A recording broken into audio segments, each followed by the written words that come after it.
So I had taken this pork roast out to smoke, but some of you know, if you're following me on Instagram, that Bob is in the hospital. And I'm actually getting ready to go right now. And I don't want to lose this piece of meat just because I don't want to lose it. It's already been froze, so I can't refreeze it. So I'm going to do the crock pot method. I've never shared it with you. I am about half asleep, so if I sound like I'm half asleep, it's because I am half asleep. But I want to get this in on low while I'm at the hospital. And then tonight when I get home, I'll shred it. I'll put it in the fridge or I'll freeze it. Whatever I need to do. But I'm going to do it old school. We're in the crock pot. I got 1 bottle of the Sweet Vidalia Onion Sweet Baby Ray's. And I've got some Pepsi. I don't have any Dr. Pepper. We're going to roll with Pepsi Cola. And I guarantee you it'll probably be just right. So in the crock pot with that. And then I'm going to mix these two together.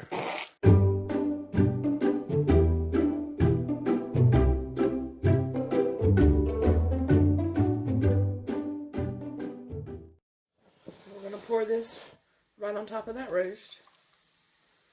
It smells good. Like that. Alright, so just pour that on there. That smells amazing. I've got some of this Blues Hog sweet and savory barbecue seasoning. Typically Bob would make the seasoning and put it on there, but he is indisposed at the moment. So I'm going to put that on there. I'm not even going to mix it up. I'm not going to wet it. I'm going to leave it right on top just like that.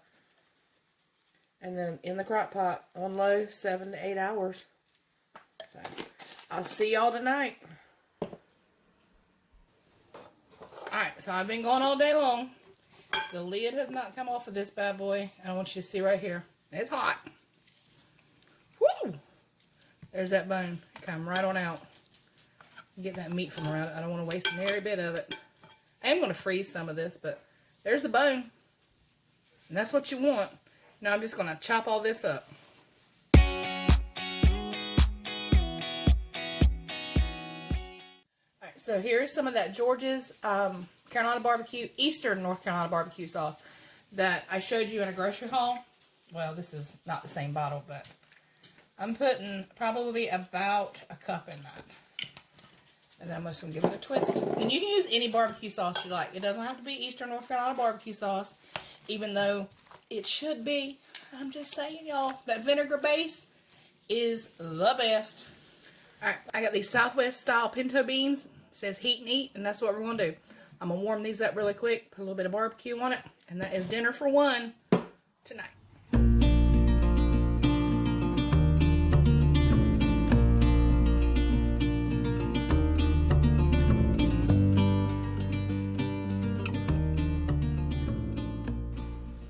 Alright, y'all, so tonight I'm having poutine. I hope I said that right. Vanessa, I'm sorry if I didn't.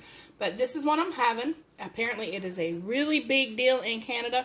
I've actually seen a lot of people eating this. And we have something similar to this down here. It's just brown gravy fries. But I've never had it with the cheese. At least not that I can recall. And I found curds at Harris Teeter. I went back the next day to get them because I was running back and forth to the hospital. And guess what? They were sold out. Really? Seriously? But Vanessa said I can use mozzarella. She says that a lot of restaurants there use mozzarella, so that's what I'm doing. I think my eyes were bigger than my stomach, but that's what I'm having for dinner tonight. Let me show you how I put it together. It's super easy.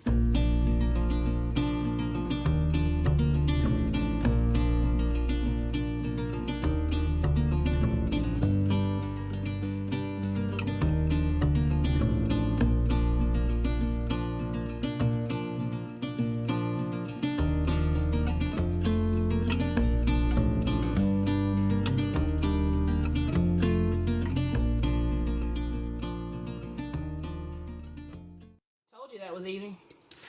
Alright, I'm digging in.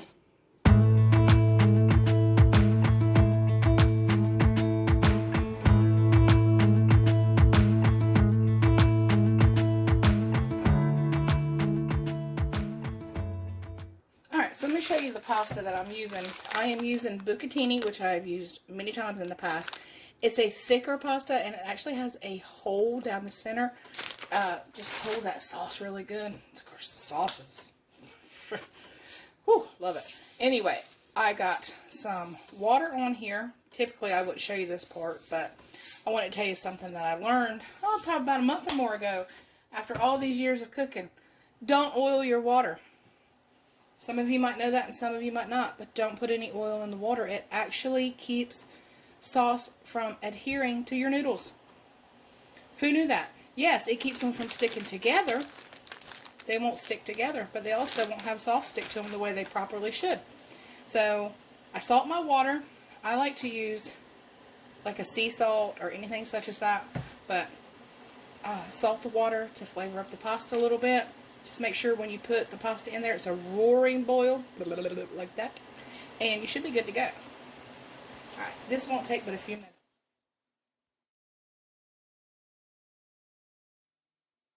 Alright, so when your bucatini is just a little over al dente, you're going to put a few tablespoons of butter, and I'll have it down below, a few tablespoons of butter in a nonstick pan, and you're going to add black pepper. And cracked black pepper is the best. It really is. It just brings out, the pepper is a more intense flavor. So I'm just going to keep cracking pepper in here until my heart is happy. Alright, so kind of swirl that pepper around. We're going to add some of that starchy pasta water. Woo! Fire in the hole. Alright, I'm going to add some fresh Parmesan right there into that starchy water. Just like that. Start giving it a stir. Let it get good and creamy. Most recipes you'll find cacio e pepe. You will find that it calls for pecorino romano. Well, I don't have a pecorino romano budget. I am not Giada de Laurentiis. It's not that I couldn't buy it. It's that I refuse to pay that much for, 3 or 4 ounces of cheese. It's ridiculous. So just keep stirring this until it's creamy and all happy, and then we're just going to add that pasta right in. Alright, y'all, so I am going to make one minor adjustment to this. Instead of using the freshly grated Parmesan, use the spaghetti kind, because it's going to melt better. This kind of wanted to curdle and make cheese curds, which is kind of funny because that's what I needed the other night.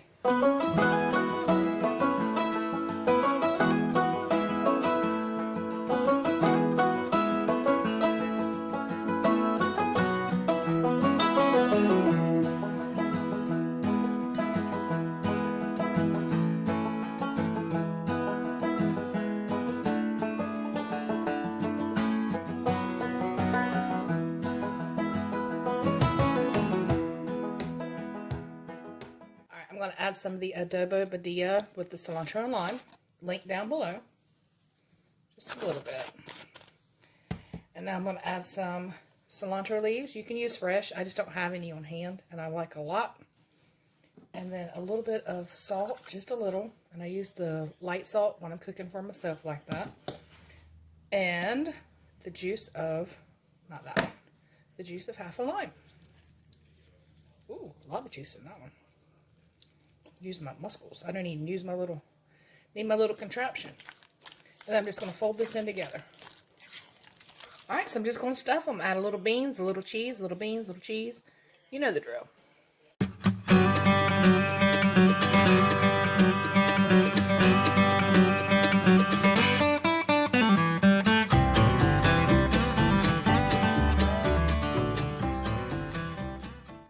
Top them with cheese. I always like to end with cheese. So, top them with cheese in the oven, 375 degrees for about 30 to 35 minutes.